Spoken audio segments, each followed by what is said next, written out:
What's up, everybody? So we're out in the shop with another Shop Talk Tuesday, and in this episode we are going to go ahead and heat treat this 5160 spring steel knife. So what we've done so far to this is we have forged out the tang to be able to get extra length out of it because it was only about this long and we needed that extra 1.5 inches to get the size that we wanted to for the overall blade. So we got that forged out. Then we went ahead and ground out the rest of our profile, got our holes drilled in the tang for the pins, got our sharpening choil all set up there. Then we got the bevels ground into it, and now we're at the heat treating process. So what I'm going to do here is give you a little outline of the process. We are going to do some normalizing. I'm going to do 3 rounds of normalizing with this.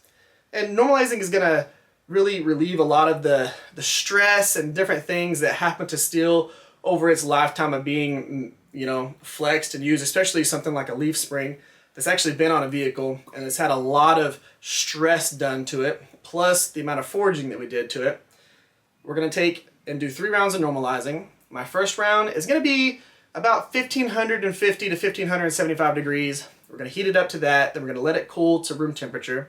And then we're going to heat it back up to about 1475 degrees, which is typically where we would quench it at. So we're going to heat it up 1475 degrees, let it cool down again, and then we're going to heat it up again to about 1400 to 1420 degrees, right at that non-magnetic level. And then we're going to let it cool to room temperature again. And then we're going to go ahead, that'll be the end of our normalizing. And then we're going to heat it back up to 1475 degrees and we're going to quench it. And now, once that's done, we're going to have a nice hardened blade, but it's going to be hard and brittle because it's too hard at that point. It's not a workable blade at that point or a workable tool, because if you happen to drop it on concrete or something like that, it will just shatter. So then we need to go ahead and temper it in our oven. Now for me, my particular oven, that wonderful Walmart brand Mainstays oven, I typically have to heat it up to 275 degrees because for some crazy reason that is equivalent to about 350 degrees in a regular oven. So I heat it up to 275 degrees and make sure it gets all the way to temp and then put the knife in there. You don't want to let it be heating up whenever you go to put the knife in there because it's getting really hot during that ramp up process because it's trying to get it to temp real fast. So it might go way past the 275 degrees to be able to get it to where it's staying there. So let it get to temp, then knife goes in, it's in there for 2 hours, we pull it out, should have a nice straw finish on there. But that is the process for the most part of what's going to happen in this video. Now let's go ahead, let's get out into the forge, let's get the forge lit up, get it going so that we can go ahead and start our normalizing. Let's get it.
Okay, so let's go ahead and wrap this one up. Now, of course, when it comes to the heat treating process of this Shop Talk Tuesday build series, there isn't a whole bunch of action. You know, there's not a bunch of grinding, there's not sparks flying, there's not all of that stuff, because it's pretty much a heating process. You heat it up, you let it cool, you heat it up, you let it cool, you heat it up, you let it cool, then you heat it up again, you quench it, you clean it, file test it, then you heat it up again, and then you let it cool.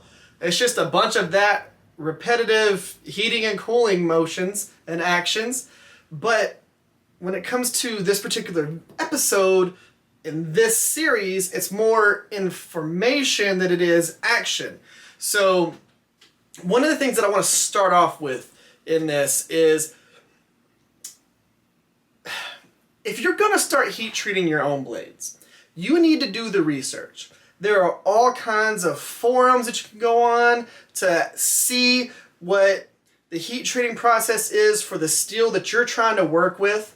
And there's a lot of people on there that just have great, just vast amounts of knowledge of all kinds of different things that are related to heat treating. Now, the cool thing about the heat treating process is you could learn everything in the world about metallurgy and be able to heat treat, or you can learn just the right amount of information about the steel that you're working with and be able to heat treat. So it's not like you have to know all of the different terms and everything that goes into metallurgy. You just need to know the basics of your heat treating, and then try it out, try it again, do snap tests, do all those different things, edge retention tests, all that stuff. It's all in you actually trying it out and learning some of the stuff that goes into it, and then doing the rest of it. So what I mean by that is you can go on there and you can learn all of the words and terminology, but until you actually start doing the process, that stuff is great, it's great knowledge, but you haven't done it with your own hands. You haven't seen what it looks like, what the temperatures look like, what the actual straw kohler looks like whenever you're going for that. You haven't heated up your oven and seen if it's actually the right temperatures. You haven't done that stuff. So let's say someone told me exactly how to temper a knife. Well, that's with their oven. I go and do my ghetto Walmart oven, and I do the same exact thing that they did, and I could underheat or overheat my temper. So a lot of this is you learning the stuff, you know, let's say 1095. You have to heat it up to 1475 degrees for 10 minutes straight. You're trying to do that in a forge rather than a heat treating oven. You're going to have to figure that stuff out. Whether you've got to put a baffle in there, move your blade around, mess with your amount of propane that's flowing into it. There's things that you're probably going to have to do to help keep that consistent temp for close to 10 minutes. So you're going to have to start seeing what works within your particular tools within those particular rules. So again, until you start doing it and utilizing what you have on hand, having all that knowledge is fantastic, but it's only kind of sort of helpful. So do the research, put it in motion, put it in action, do the things, and try it out. You're probably going to have some successes, and you're probably going to have some failures. It's inevitable. You know, we've got plenty of people who have more failures than successes, and plenty of people that have more successes than failures. You got people that buy all the tools in the world and still don't have 100% successes, still have failures. You have people who've been doing this forever, still have issues here and there. Stuff happens. But you got to practice. You got to do it. You got to actually make the things happen. Now, that doesn't mean that if you don't learn how to heat treat that you're never going to be able to make knives. You can send your knives off to be heat treated. I'm pretty sure that There are people that watch these videos that could suggest who they send their stuff off to get heat treated. If I was to start working with stainless steel, I don't have a heat treating oven.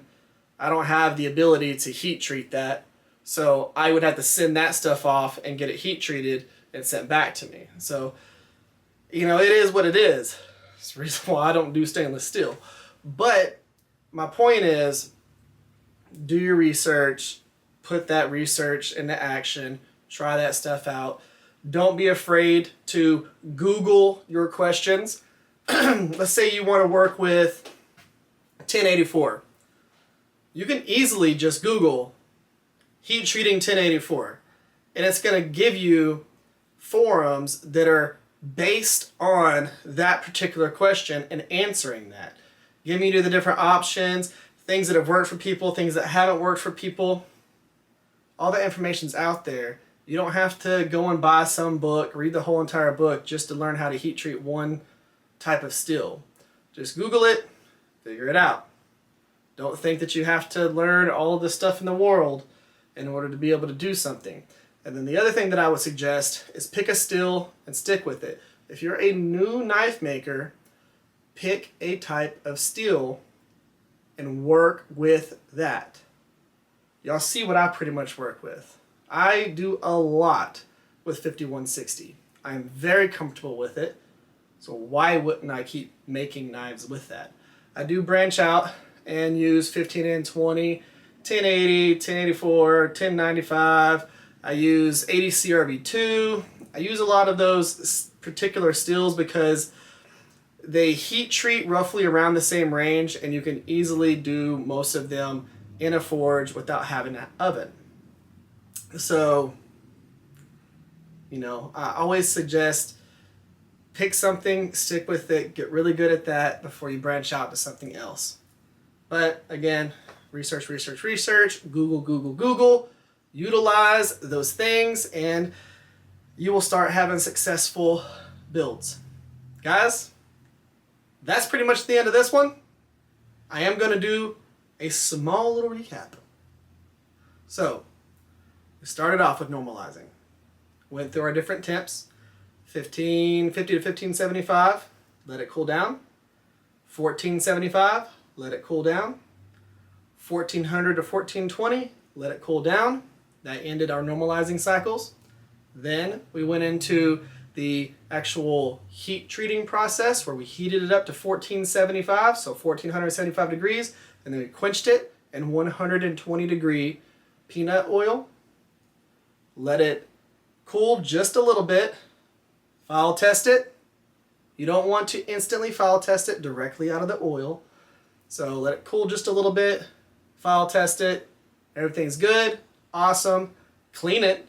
You want to go ahead and clean your blade with acetone or whatever you're going to use. Put it in your oven. Make sure that your oven is already to temp before you put your knife in there. So it's to temp. Put it in there for the specified amount of time and temperature. Let it get to your straw color. Pull it out. You got a heat treated and tempered blade that has been normalized and is ready to go.